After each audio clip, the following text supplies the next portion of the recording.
What's up, guys? Welcome back to my channel. You are watching another episode of the Interview with a Life Coach podcast series, and today we are going to be talking about attachment styles.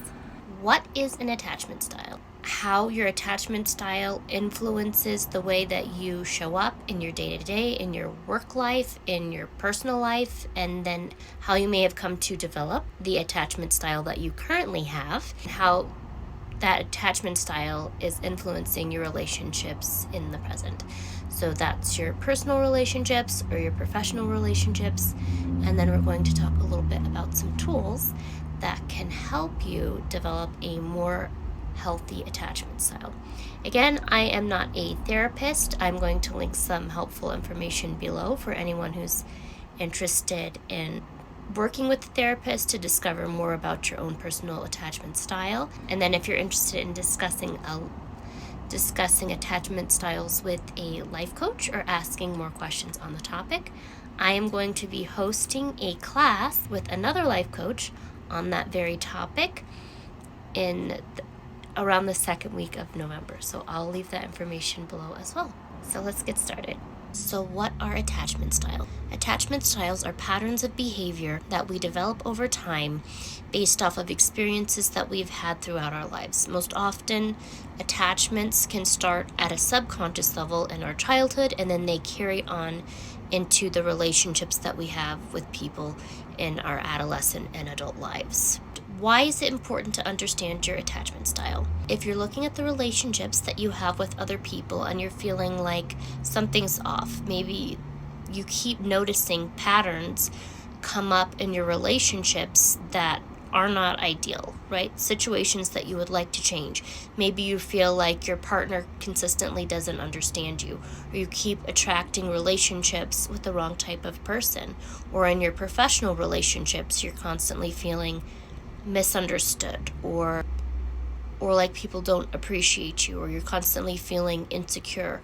A lot of those issues that we see in our relationships with other people can be traced back to your attachment style and the way that you respond to situations in those relationships can have a lot to do with your attachment style. So once we have a better understanding of why we show up the way we do, it's easier to change it. It's easier to change that for the better. So over the next several episodes, we are going to talk about 4 of the most common attachment styles. And those include avoidant attachment style, anxious attachment style, disorganized attachment style, and then finally, number 4, a secure attachment style. Today we're going to talk about avoidant attachment. So what is an avoidant attachment style? There are a few definitions for an avoidant attachment style if you search the interwebs, but one of the ones I came across mentioned that an avoidant attachment personality is someone who values their independence. They might push people away in order to keep from developing a deep emotional connection with another person. And what does an avoidant attachment style look like in the relationship that we have with ourselves? An example that I used to give often was, I was really good at putting things in boxes, right? However I was feeling, I could avoid it by putting it in a box and dealing with it later. So if I was upset, if I was angry, if I was stressed out, if I wanted to scream, I would just hold it in and then put that feeling in a box and tell myself I would deal with it later. But depending on what it was, right? Depending on the emotion, instead of dealing with it at a different time, I would avoid that feeling, that emotion altogether. So I would avoid the conversations that made me stressed, avoid the conversations or situations that could increase anxiety or where I might feel upset or sad. So if everything starts with the relationship that you have with yourself, right? And the relationship that we have with ourselves starts off when we're young, right? With those experiences, those core experiences that we have before we're we're not old enough to understand yet what's going on. We're too young to remember some of the mind mapping that's going on inside of our brains and our subconscious that is tying certain activities or certain emotions to certain events. So, so if you're a child and something stressful happens or someone's upset, and anytime there's a disagreement, there's violence, right? So you get this fear response anytime there's a disagreement in anticipation of the violence to come next. So then when you're an adult, right? When you're an adult and you're in a work environment, maybe you have to let someone go, or you need to ask for a raise, or you need to have a serious conversation with someone, say your spouse, about your finances, or maybe you're thinking about having more children. Any activity or any conversation that could potentially become a conflict or result in disagreement, you're still subconsciously viewing as a threat, right? As something that could potentially lead to you or someone you love not being safe. So you've learned to avoid it. And the problem with avoiding confrontation is that if we don't address those situations, nothing changes, right? If you want a raise and you don't talk with your employer about it, how likely is it that you're going to get that raise? If you're feeling stressed out about something, or you need your partner to show up in a certain way, if you don't have that conversation with them, because we're not all mind readers, how likely is it that that situation is going to change? So, the first step is understanding, right? Like we talked about earlier, what kind of attachment style you have, maybe what are some of the things that triggered those attachment styles. So then once we say, oh, this is why I'm showing up that way, maybe I can look at that situation and shift my perspective and recognize I don't have to do that anymore, right? That you're not that same child. You're not in the same space that you were when you developed that attachment style.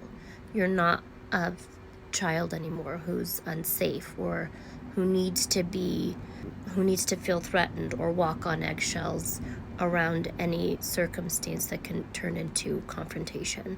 That it's safe to have confrontation, that it's safe to have conversations and express your feelings, that some confrontation can be healthy.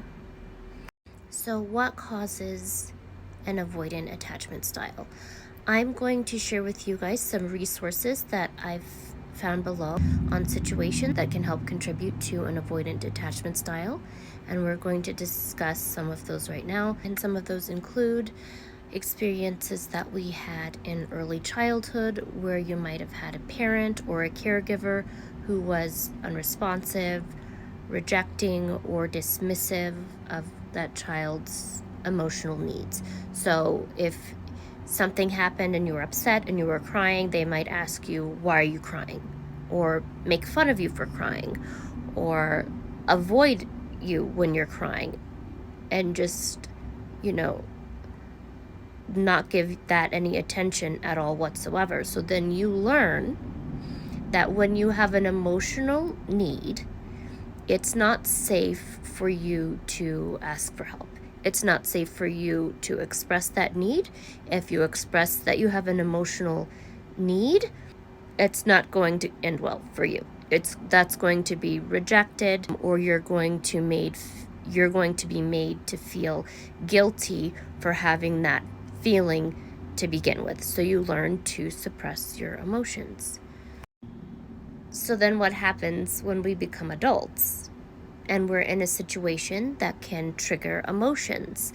We feel guilty for having those emotions, right? We punish ourselves, or we withdraw to avoid them.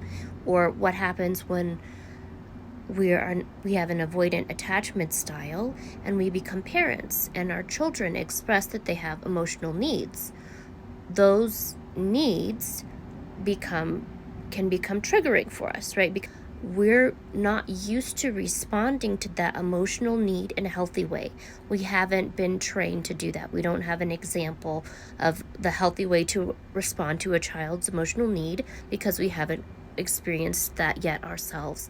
So this is the time where something like taking a minute to reflect and go seek some counseling from a good therapist can really help, so that you can have a safe space to unpack some of those feelings and then start to deal with them in a healthy way.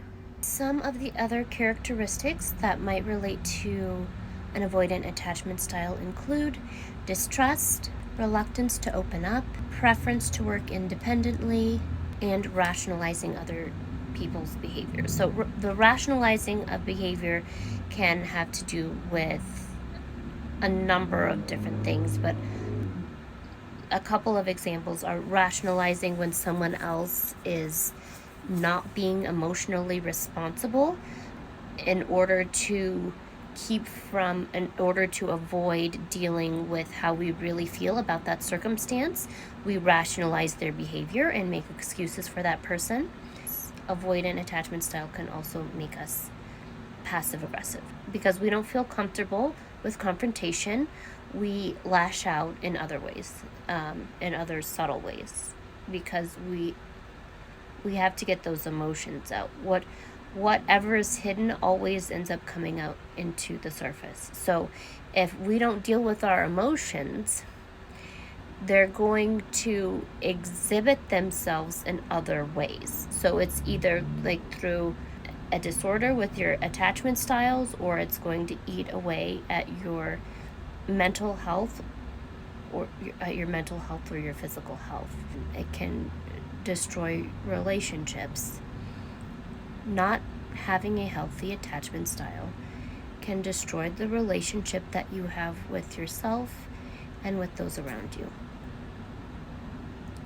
Okay, we're going to backtrack a little bit. And we talked a little bit about reluctance to open up. You don't feel like it's safe to express your feelings, so you're reluctant to share them with other people because you've learned over time, like throughout your childhood or your adolescence, or maybe you've had a long-term relationship with someone, or like a traumatic event that has shown you it's no longer safe for you to open up and share your feelings with other people. And that directly feeds into distrust. I'm trying to think of an example. If you think about like how disconnected we are as a society, right? Or that people tend to hang out with other people who share similar experiences. People tend to hang out in environments that are familiar. So if you're growing up in a toxic environment, or your first couple of relationships as a younger person were not the healthiest relationships, maybe you realize that, but subconsciously you keep seeking those relationships out because they're familiar. And so having a partner that constantly lies to you, or that you can't trust, or every time you have a conflict with someone, it doesn't end well. You think everyone's like that. These experiences that I had in my youth, in my adolescence, the friends that I had that I couldn't trust, that maybe you've subconsciously attracted, or you were placed in an environment, those were the experiences that you had with those people in that environment, and then they became familiar, so you continually, subconsciously put yourself in those same situations, or your subconscious has been trained that this is normal, right? All men beat their wives. All women sleep around. That's normal because of the environment that you've put yourself in. Like if you grew up in an environment where nobody had a vehicle, right? Everyone took the bus. You would think this is normal. This is something that happens everywhere, until you take some time to get outside of your comfort zone and start to get to know a new group of people, a new tribe. You surround yourself with a new tribe, a new group of people that can help you shift your perspective and grow. So we've talked a lot today about avoidant attachment style, and I just want to make sure that I reiterate all of these attachment styles, and I'm not sure if I said this yet today, but all of these attachment styles are on a spectrum, right? Some of us might have more of an avoidant attachment style in certain situations, and then more of an anxious attachment style in others. But to remember that they're not necessarily bad. It's an opportunity to learn more about ourselves and the people that we love. Just because I'm a person who might have an anxious attachment style does not make me a bad person. Just because you might have an avoidant, or I might have an avoidant attachment style, does not make me a bad person, or that I am incapable of having a healthy relationship with someone. It just means that up until now, right, up until we've taken the time to acknowledge what's going on, that we might have not been using tools effectively to help us have a healthy response to our emotions. We might not have been using the tools that we could have been using to have more productive, effective communications and emotional reactions to stress or to situations in our lives that might not present themselves as favorable initially, but are really opportunities to grow. There are opportunities to get to know ourselves better. There are opportunities to grow closer to the people that we love. But in order for us to see that, we have to shift our perspective. And part of that is just taking the time to stop and look at where we are. And you definitely don't have to do that by yourself. So the next topic, we are going to talk a little bit about what are some tools that we can use to improve an avoidant attachment style. What are some tools that we can use to help us develop a more healthy attachment style if we tend to have an avoidant one? The first one is to build self-awareness. We talked about that a little bit earlier, making sure that you're aware of what's going on, acknowledging that you do have an avoidant attachment style. The second one is to increase vulnerability. We talked about that a little bit earlier today as well. When we are in a toxic environment, when we've grown up in a toxic environment, or we've had a string of toxic relationships, it can be easy to normalize poor behavior or unhealthy emotional responses to behaviors and situations. And so we can catastrophize new situations and new relationships that don't deserve to have those labels attached to them. The new person that we're having a conversation with isn't the same person, that we were dealing with when we developed some of those triggers that we had in our adolescence. Or it might be the same person, but we still want to develop a healthy way to respond to negative behavior, no matter what that behavior is. So part of that means being vulnerable and putting yourself in a new space so you can get to know people that you can have healthy relationships with, or putting yourself in a space to get to know you better, right? That brings us to our tool number 3 to help you overcome an avoidant attachment style, and that is self-care. I talk to people all the time who will tell you that they don't know themselves, right? That they don't have time to get to know themselves. And it breaks my heart, because that was me for a long time too, right? I was my work for so long. What value did I add to my family? I am a wife. I am a mother. I am a daughter. I am my job. But outside of that, who are you? What do you love? What makes you happy? What do you do for a hobby? What do you do to relax apart from work? Apart from being a wife, being a mom, being a husband, for yourself. And If you're thinking about that and you think, I can't think of anything that I enjoy, that might be a sign that it's time to take some time, even if that's like 5 minutes a day to start, to go for a walk with yourself. And if you're still struggling with that, well, I know a lot of people too, where the thought of spending a minute alone with their thoughts can sound like a nightmare, because there's so many experiences that maybe traumatic experiences that they've dealt with in their childhood or adolescence, or unhealthy relationships that they've been running from. So in order to drown out the noise and avoid those feelings, they don't take time for themselves, right? Or we've turned to substance abuse or overeating, which would be the case for me for so long. Sometimes I would get stressed out and I would just eat instead of thinking about whatever was stressing me out. Instead of taking the time to sit with myself and go for a walk and think about what was stressing me out, I would eat. And some of us eat, some of us smoke, some of us drink, some of us do drugs.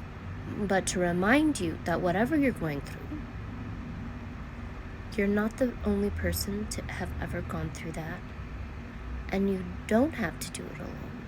That you can find a good mental health care professional, that you can find a good counselor or therapist to discuss those issues with. And it's so important not to take that for granted, right? I know a couple of wonderful friends that I have who are therapists recommend Psychology Today, but there are other platforms out there.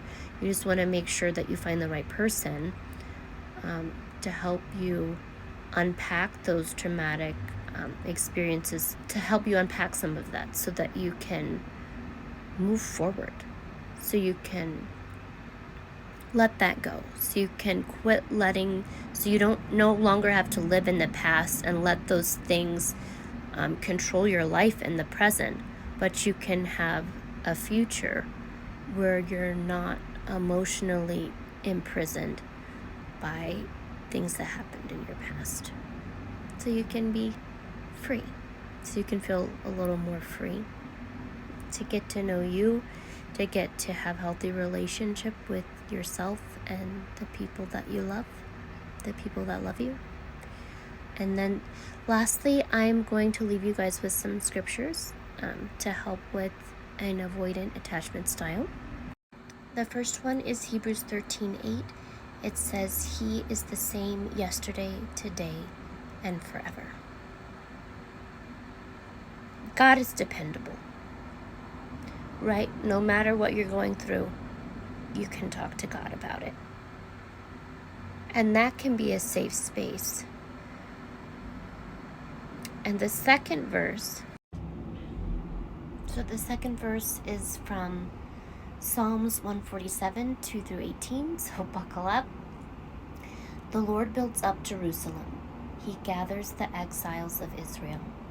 He heals the brokenhearted and binds up their wounds. He determines the number of the stars and calls them each by name.